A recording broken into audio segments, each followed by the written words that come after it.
Hi guys, and welcome back to my channel. So my name is Cassie Ray, if you are new here, and I'm so excited that you are here on my journey and that you are watching this video. So most of my videos are basically like faith-based type videos, which I will continue to have, but I'm going to start implementing some different types of videos that I find helpful and useful in my everyday life, and so I'm just going to share them with you. So this video is going to be about things that you need for a kitten. So if you're adopting a kitten, or rescuing a kitten, or just taking care of one, these might be some helpful tips and tricks that you might need to know. So I'm going to be talking about them here and then showing you clips of the different things I have throughout my house and how that can help you, so that way you can have everything you need for your sweet little baby whenever you come home. Now, if you don't know, I have a cat named Ava. She's eating right now, so if you hear her in the background, that's what she's doing.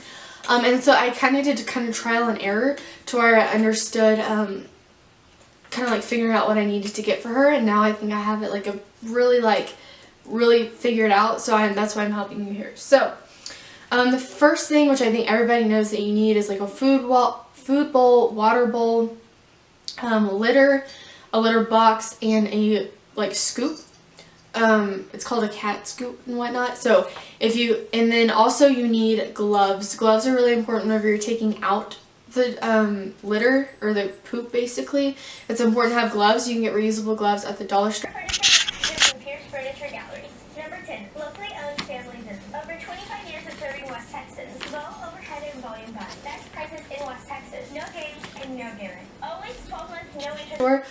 And then you can also have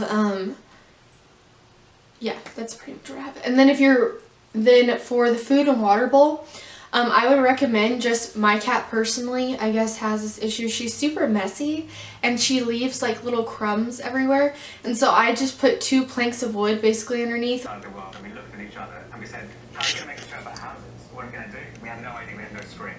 So we thought we better invent something. We had a crew of 10 people wanting to make 4 out of 10. Or you can get a mat. I had a mat for a while as well, so if you have like a really cheap mat you can get at Walmart, and mat as in like a table mat, like, you know, like that you have on your table with like little you know what I'm talking about, like for like little kids, like the little placemats and stuff. That's what you basically can get, and it works just the same. And then along with mats for underneath the litter, I have primarily carpet in my apartment, and whenever she gets out of the litter box, she like jumps, and all the litter comes from her and falls everywhere underneath the litter box. And so I recommend getting one of those mats from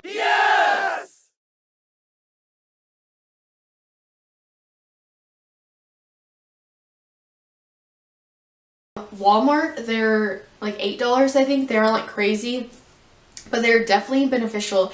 In the beginning I was like, oh, I don't need that, and then after a while I was like, girl, no, you need to buy one, because it was just everywhere. She had stuff everywhere. So that is something I do recommend.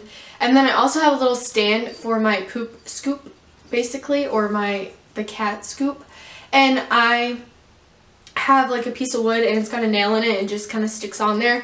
I have that because it's better, because like I had it sitting next to her litter box at one point, and it always have litter on it, and I just needed a spot to set it. So that's something to think of. Then the scratch pads and her toys and stuff. So toys, I have multiple different things. I'm going to show you all of them in this clip coming up, so I'm going to let you watch that really fast.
Do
you want a treat?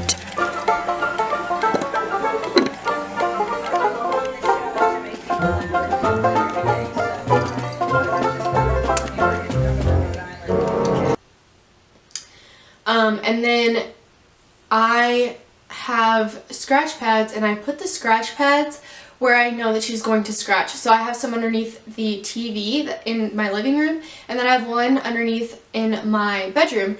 And I have that because I know that she likes scratching on my bed. I know a lot of like cats like doing that and scratching on the bed and couch and stuff. And so I have a scratch pad right next to my bed, so that way she scratches on that and encourages her to scratch on that instead of the furniture. Now cats are just naturally going to scratch on everything that looks scratchable, but you can try to deter them from doing that type of stuff with having toys and scratch pads everywhere throughout your house. I'm not saying like to cover your whole house in them, but just the areas that you notice that she likes to scratch on, put a scratch pad there and then encourage her to use that instead. The next thing is going to be the toys that I was saying, and some of the toys I would recommend a laser for a cat because that is super fun. And then just like some random stuff that you think that she would like. That's like the main toy, I think. Oh, and then that little stick I'm showing you, that had like feathers on the end of it at one point, and it was like a perfect toy, and it still is because she still loves playing with it, as you can see. And so something with like a stick and feathers on the end, or like the stick with like the little ball hanging down with the string, that's something that definitely is beneficial for a cat to have. The other things is food and treats. The treats, I would recommend getting one for their teeth because that's going to help just keep them healthy, because just like humans, your dental care and dental hygiene is super important for the rest of your body. And so getting something with the type of dental care for a cat is super important. Also for the food, if you have an indoor cat, I would recommend getting an indoor formula. And then if it's a long-haired cat, I would recommend getting one for hairball prevention. And that's just so that way they don't hack up a lung like all the time, you know? And then what else? Let me look.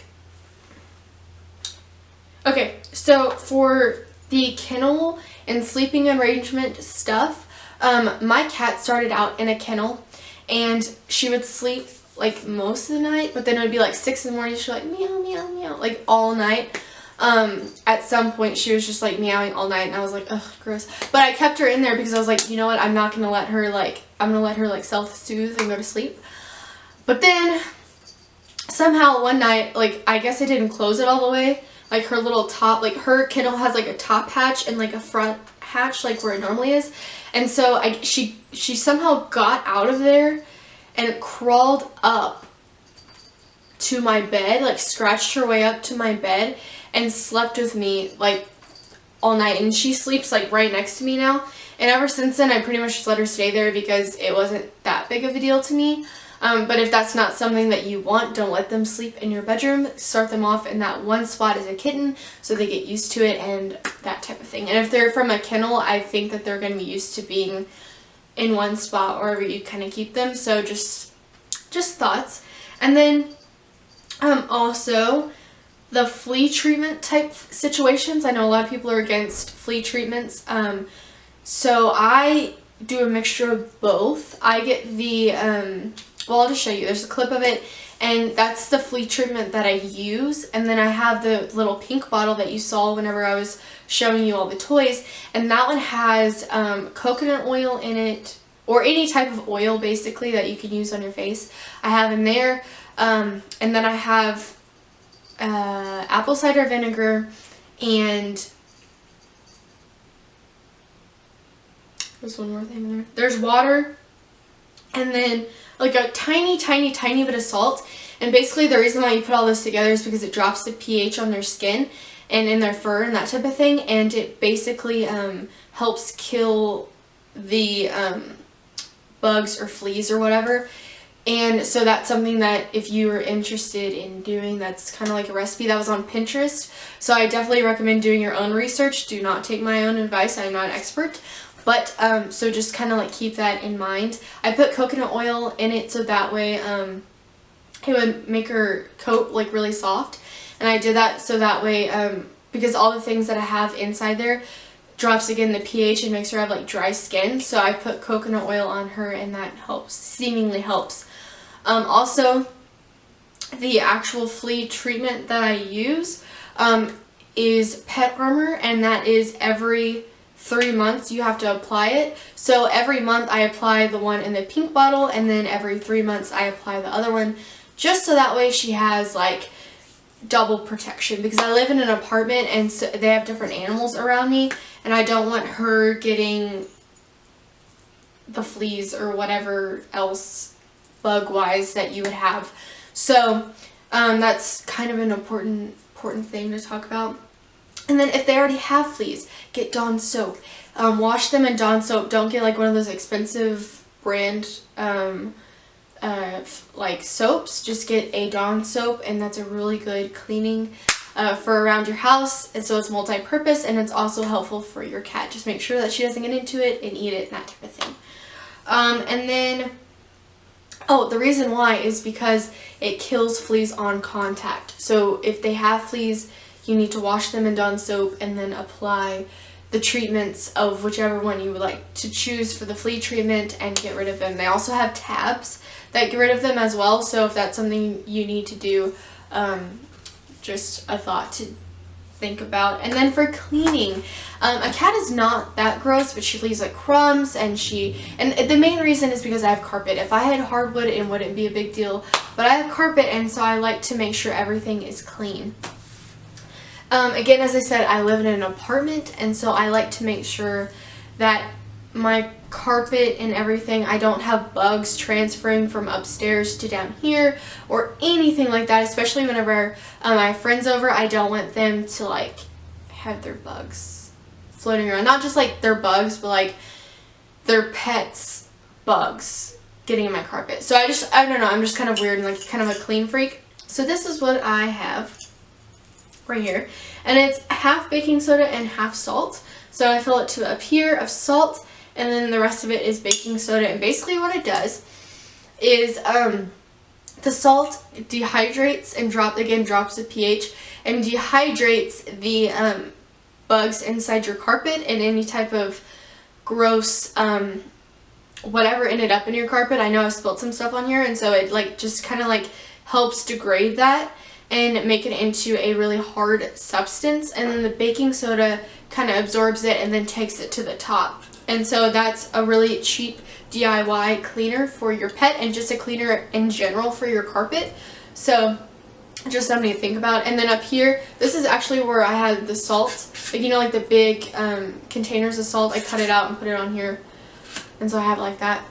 And then the other thing I tried is the Pet Fresh carpet odor eliminator. So I'll sprinkle the salt on it, and then I'll sprinkle this on it, and then I'll vacuum I'll let it sit for a little bit and then I'll vacuum. And then after I'm done vacuuming, I'll put this on there because it smells like baby powder and it smells so good. And it like takes everything that's in the ground of my carpet and use Windex, and Windex will clean out the stuff in your carpets. So anyways, I wanted to thank you so much for stopping in, and I hope that you had a wonderful, wonderful day, and stay tuned for my next videos. Bye.